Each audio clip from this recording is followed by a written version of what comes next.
नमस्कार, स्वागत है आप सभी का एनएफ न्यूज पर। मैं हूं आपके साथ रोहित। संभल के पत्थरबाज दंगाई जो हैं, अब उनका इलाज शुरू कर दिया गया है, जिसके बाद तुष्टीकरण की राजनीति करने वालों का पर्दाफाश भी हो गया है, क्योंकि उन्होंने रोना शुरू कर दिया है। पत्थरबाजों पर वो सवाल नहीं उठा रहे हैं, पुलिस उन्हें रोक रही है, कार्रवाई कर रही है, तब उन पर सवाल उठा रहे हैं। ये वही लोग हैं जो कि राम भक्तों पर चलाई गई गोलियों के लिए आज तक माफी नहीं मांगे सर, ना उनके पिता, ना आज उनके पुत्र। जी हां, मुलायम सिंह यादव, स्वर्गीय मुलायम सिंह यादव अब नहीं रहे, लेकिन अयोध्या में उनके कार्यकाल में क्या कुछ हुआ सबने देखा था। तब उन्हें नहीं दिखा था कि वहां किस तरीके से निहत्थे राम भक्तों को मारा गया था। आज जब हुड़दंगियों को, दंगाइयों को उनके ही भाषा में जवाब दिया जा रहा है, तो इन सब का पेट दर्द हो रहा है। ऐसे में समझने की कोशिश करेंगे कि तुष्टीकरण की राजनीति जो ये कर रहे हैं, वो चाहे राहुल गांधी हो या फिर अखिलेश यादव हो, उसके मायने क्या है। पंकज जी, बहुत बहुत स्वागत है एनएम न्यूज पर आपका। राम भक्तों के शवों पर अट्टहास करने वाले आज पत्थरबाज दंगाइयों पर आंसू बहा रहे हैं, यही है इनका विक्टिम कार्ड। नहीं, अखिलेश को पता नहीं है, ये यदुवंशी हैं और श्री कृष्ण जन्मभूमि में जो भगवान श्री कृष्ण के भक्त हैं उन पर भी पत्थर बरसाते, उनके खिलाफ भी ये नारेबाजी करते हैं। तो इन्हें पहले अखिलेश यादव को ये बताना चाहिए कि यदुवंशी श्री कृष्ण के भक्त हैं या फिर नहीं है। श्री कृष्ण जन्मस्थान को लेकर इनका क्या ये स्टैंड क्या है, ये क्लियर करना चाहिए। मैं बहुत महत्वपूर्ण बात बता रहा हूँ रोहित, अगले 2 मिनट तक ध्यान से सुनिएगा। जम्मू कश्मीर में बहुत पत्थरबाजी होती थी, वहां सरकार ने सिर्फ एक नियम लाया कि जो पत्थरबाजी करेगा या उसमें पकड़ा जाएगा उसको सरकारी नौकरी नहीं मिलेगी भविष्य में। पहली बात, उसका वीजा पासपोर्ट नहीं बनेगा। दूसरी बात, सड़ते रहो उसी कश्मीर में, न सरकारी नौकरी मिलेगी और कैरेक्टर सर्टिफिकेट जारी होगा कि आदमी तो बहुत अच्छे थे, पढ़ने में बहुत तेज थे, पर वहां पर इन्होंने पत्थर चलाया था। अब आपको नौकरी देना है तो देख लीजिए कोई प्राइवेट कंपनी। इसके बाद क्या हुआ पता है? पत्थरबाजी की घटनाएं लगभग कश्मीर में समाप्त हो गई। उत्तर प्रदेश में या जिस राज्य में इस तरह की पत्थरबाजी की घटनाएं हो रही हैं, सिर्फ 3 बातें करे सरकार कि एक बार अगर आप पत्थरबाजी में इस तरह के किसी भी कृत्य में पाए जाते हो तो आपको कभी भी सरकारी नौकरियां नहीं मिलेगी। दूसरी बात कि आपका पासपोर्ट नहीं बनेगा, कभी आप देश से बाहर कभी नहीं जा सकोगे। और तीसरी बात कि जो भी प्राइवेट कंपनी में नौकरी मिल रही है, स्थानीय थाने से वेरिफिकेशन होगा कि आप आदमी कैसे हो, क्रिमिनल तो नहीं हो, चोरू चक्के तो नहीं, उसके बाद देखिएगा रुक जाता है कि नहीं। बिल्कुल, सारा इस्लाम के नाम पे सारी गर्मी जो लड़ रहे हैं ना, सब निकल जाएगी।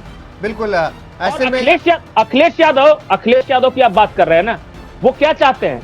उनके बाप के राज के जमाने की तरह हर जिले में एक माफिया फिक्स कर दिया जाए कि इलाहाबाद अतीक अहमद देखेगा, वो मऊ साइड का इलाका मुख्तार देखेगा, ये इलाका डीपी यादव देखेगा। इस तरह बांट दिया जाए इलाके, कौन माफिया किस इलाके को देखेगा। जी पंकज जी, बिल्कुल, और सारा कुछ वो वसूली करेगा। बिल्कुल। जब इन दंगाइयों है ना इनकी।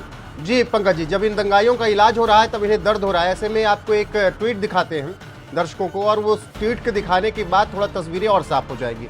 पूर्व IPS है सूर्य प्रताप सिंह, एक वक्त मोदी और योगी के धुर विरोधी थे, लेकिन वक्त के साथ उनका मन बदला और जब उनसे तमाम सवाल जवाब हुए तो उन्होंने उन सब चीजों को बताया। अब वो संभल पर राहुल और अखिलेश के लिए लिख रहे हैं। राहुल गांधी संभल जा रहे हैं, पीछे पीछे अखिलेश यादव जाएंगे। मुस्लिम वोटों के लिए दोनों पार्टियों में प्रतिस्पर्धा चल रही है। पहले ये दोनों राम मंदिर के विरोध में थे, तो अब हरिहर मंदिर के विरोध में है। बाबर ने मंदिर छीने, इसमें इन्हें कोई आपत्ति नहीं।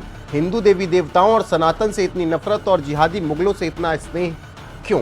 ये सवाल सूर्य प्रताप सिंह, पूर्व IAS रहे हैं, उन्होंने पूछे हैं। इंटरव्यू के दौरान मैं इनसे जब पूछा कि आपका मन कैसे बदल गया, उन्होंने कहा कि चांडालों की चौकड़ी थी, उन्होंने भरमा दिया था, अब सच पता है तो उन्हीं के साथ मैं खड़ा हूँ। उनका साफ कहना है कि बाबर ने मंदिर छीने, इससे अखिलेश और राहुल को दिक्कत नहीं है, लेकिन मुगलों से और जिहादी मुगलों से इन्हें बड़ा प्रेम है, मंदिरों से नहीं। नहीं, राहुल को तो ऐसे भी दिक्कत नहीं है, क्योंकि वो तो हिंदू हैं कि नहीं हैं, स्टेटस कंफ्यूज्ड है ना उनका। वो पारसी हैं कि मुस्लिम हैं कि क्रिश्चियन हैं, मैया का धर्म है कि पिताजी का धर्म है कि दादा का धर्म है, वो देखिए उनको काहे का ऐतराज होने लगे। वो तो चाहते हैं कि सारे जगह पे मस्जिद या चर्च बन जाए। और क्या इससे क्या होगा, आजीवन उनका राज भी रह जाएगा। मेरा सवाल अखिलेश से है। अखिलेश को मैं पता हूं कम से कम ब्लड मिक्स नहीं है अखिलेश का, और खानदानी आदमी, लेकिन क्या वोट बैंक के लिए कहां तक गिरा जा सकता है, इसका एक पैमाना वो बता दे कि मैं मतलब कि यहां तक है, मैं वोट बैंक के लिए गिरूंगा, उसके बाद मैं अपने यदुवंशी भाइयों या हिंदू भाइयों का साथ दूंगा, इसके बाद मैं नहीं गिर सकता। वो एक बार ये तय करके कम से कम साफ साफ बता देना चाहिए। इनके पिताजी बड़े गर्व से कहते थे कि मेरा नाम मुल्ला मुलायम। अखिलेश ये कह दें कि मेरा नाम मुल्ला अखिलेश है, फिर किसी को कोई एतराज नहीं। पंकज जी, आज तक परिवार से किसी ने माफी नहीं मांगी। चलिए, जो हो गया 92 में वो काला अध्याय था, एक माफी तो बनती थी ना, आकर सामने से कह देते। किस बात का डर है माफी मांगने में? नहीं, मियाँ जी लोगों का वोट बैंक भी दब जाएगा ना।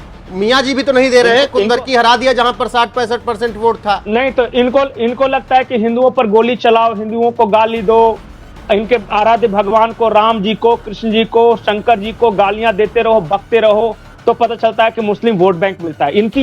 इनका यही सोच है।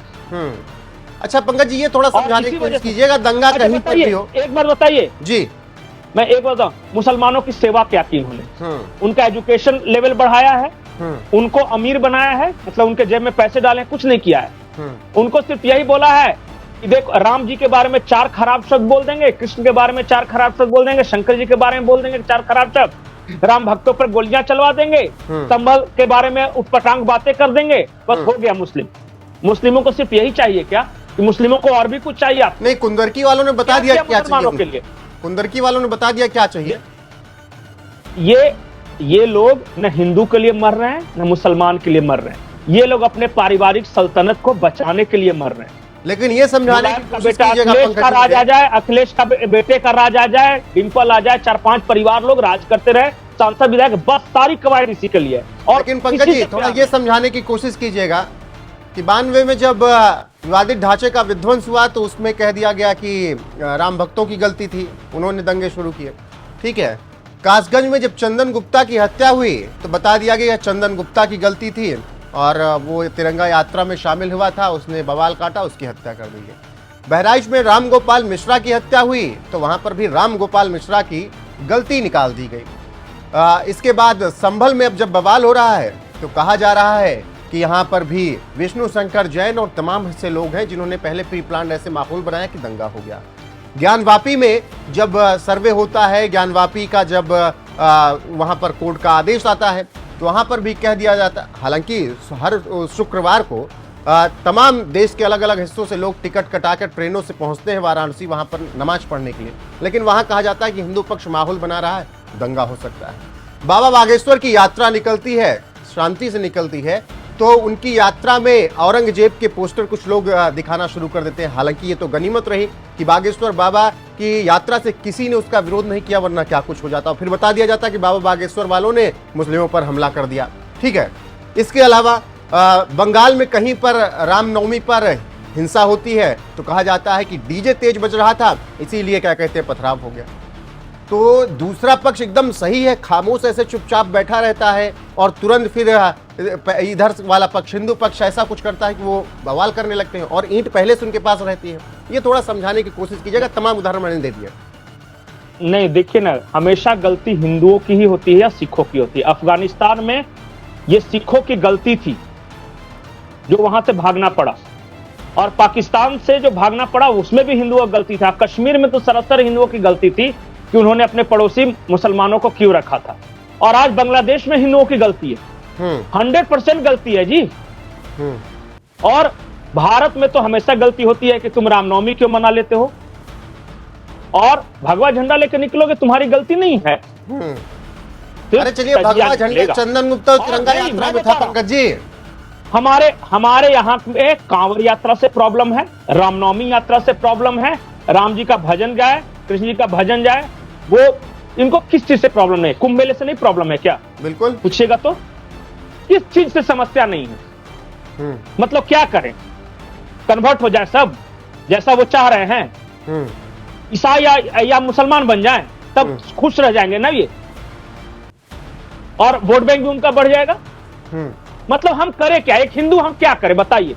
नहीं तो हम पत्थर पूरी खाते दुनिया रहे। में कहीं भी जाते हैं, पूरी दुनिया में कहीं भी जाते हैं, कभी सुना है कि हिंदू ने फलाने देश के फलाने शहर में बम लगा के भाग गए? वो कभी सुना है? नहीं ना। हमेशा सुना हो कि सीईओ बन गए, डॉक्टर बन गए, इंजीनियर बन के गए हैं, यही सुना है ना। पूरी दुनिया में कोई एक देश ऐसा बता दे कि हिंदू ने कहीं एक पत्थर भी चलाया हो? नहीं चलाया ना। अपने देश में हम क्या करें? अपनी पूजा नहीं करें? नहीं, अब मुझे ये थोड़ा समझाएगा, उसके बाद निकालें। तमाम बाइट भी आई है, बयान भी आए हैं क्या? अधिकारियों को, वो सुनाते हैं। लेकिन उससे पहले मुझे ये बताने की कोशिश कीजिएगा, दंगे होते हैं, पत्थर पहले कहां से आ जाते हैं? नहीं, आपके घर में पत्थर रखा है? साफ कहता हूं, आपके घर में पत्थर रखा है किसी एहतियात के तौर पर, या आपके आस पड़ोसियों के घर पे? एक आम हिंदू के घर में सीधी लाठी नहीं मिलेगी। पत्थर की बात जाके चलिए, मैं सर्वे कराता हूं दिल्ली के सारे परिवारों में। हथियार तो छोड़ दीजिए, एक लाठी तक नहीं रहती,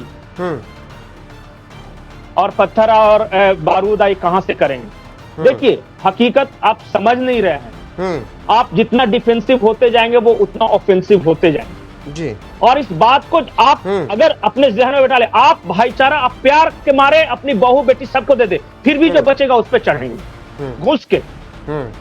आप समझ ही नहीं पा रहे बात को। आपको लग रहा है प्यार से जीत जाएंगे। अरे महात्मा गांधी प्यार से जीतने के चले थे तो पाकिस्तान बांग्लादेश बनवा दिया। जहां जहां प्यार से जीतने की कोशिश की, ये मुफ्ती मोहम्मद सईद गृह मंत्री बने भारत के, एकमात्र मुसलमान गृह मंत्री बना। रुबिया शहीद कांड हो गया, हिंदू भागने पड़े कश्मीर घाटी से। उदाहरण, आप लोग उदाहरण से सीखते नहीं हो, आपको चाहिए सिद्धांत। सुनने में, आप बोलने में जो बढ़िया लगे, चार मियां के बीच में जो बात कह सके, जो अच्छा है वो अच्छा बात है। अरे भाई, वो दुनिया में कहीं भाईचारा नहीं मानते, कहीं नहीं। जहां क्रिश्चियन है क्रिश्चियन से लड़ रहे हैं, जहां बौद्ध है बौद्ध से लड़ रहे हैं। जिस देश में आप जाए, अरे कोई नहीं मिला तो अफ्रीका में आदिवासियों से बोको हरम बनाकर लड़ रहे हैं। ठीक है पंकज जी, आप कहां से भाईचारा निभा लीजिएगा उनसे? बिल्कुल। और ऐसे लोगों को सपोर्ट करने के लिए वो लोग हैं जो राम भक्तों पर गोलियां चलवा देते हैं और उसके बाद माफी भी नहीं मांगते। इनको कोई मतलब नहीं, इनको अपने परिवार की सत्ता चाहिए, चाहे मियां का वोट से मिल जाए, क्रिश्चियन का वोट से मिल जाए, पाकिस्तानी के वोट से मिल जाए। ठीक है पंकज जी, को बोलिए कि आज पाकिस्तान वालों को वोट देने की इजाजत मिल जाए कि नहीं, उससे तुम सीएम बन जाओ, तो बोले बिल्कुल मिलना चाहिए। बिल्कुल पंकज जी, फिलहाल जिस तरीके से संभल से लगातार अपडेट आ रही वो हम आप तक पहुंचा रहे हैं। अभी मुरादाबाद डिविजनल कमिश्नर आंजनेय कुमार सिंह ने क्या कुछ कहा है उसके साथ आपको छोड़े जाते हैं। पंकज जी, जुड़ने के लिए बहुत बहुत शुक्रिया, और आप लोगों की राय क्या है इस चर्चा पर कमेंट में जरूर बताइएगा। बने रहेगा हमारे साथ। नमस्कार। मैं अब इस समय अभी तक जो अपडेट है वो ये है कि 7 FIR हो चुके हैं। उनमें 22 लोग नामजद हैं, 27 लोग अरेस्टेड हैं, 74 लोग चिन्हित किए जा चुके हैं, और बाकी लोगों को चिन्हित करने का काम चल रहा है। लेकिन अभी हमारी प्राथमिकता वहाँ पर जनजीवन को सामान्य करने की है, जो आज हो भी गया। बाजार भी खुले, सब कुछ सामान्य चल रहा है। लोगों से बातचीत हमारी जारी है, जितने भी संभ्रांत लोग हैं उन लोगों से बातचीत कर रहे हैं। हमारी पहली कोशिश ये है कि वहाँ पे स्थिति पहले सामान्य हो, और वो सामान्य हो भी चुके हैं, आज सामान्य हो गए। अब दूसरी बात यह है कि हम लोगों का पहले भरोसा अर्जित करें, और जितने सारे कन्फ्यूज़न क्रिएट किए जा रहे हैं वहाँ ग्राउंड से लेकर सोशल मीडिया तक, उन कन्फ्यूजन्स को दूर करने के लिए संभल के लोगों का विश्वास में लेना जरूरी है, क्योंकि बाहर तो बहुत सारे लोग संभल के जो लोग हैं उनको भड़काने के हर एक प्रयास कर रहे हैं। अगर संभल इंटैक्ट रहा, संभल के लोग इस बात पे मुतमईन रहे और उनके साथ मिलकर हमने ये पूरी व्यवस्था बनाई, तो मुझे पूरा विश्वास है कि बहुत जल्दी हम इसको बहुत बेहतर तरीके से हैंडल करेंगे। लोगों का सहयोग हमें मिल रहा है, न सिर्फ इन्वेस्टिगेशन में बल्कि माहौल को बेहतर बनाने में भी, और हम लोगों को ये भी विश्वास में ले रहे हैं कि इस तरीके की चीज़ों के पचड़े में ना फंसे। कोर्ट का काम है, कोर्ट को करने दें, कोर्ट का काम कोर्ट के जरिए होगा। और दूसरी बात यह है कि किसी के भी बिना वेरिफिकेशन के कोई भी चीज़ ना माने,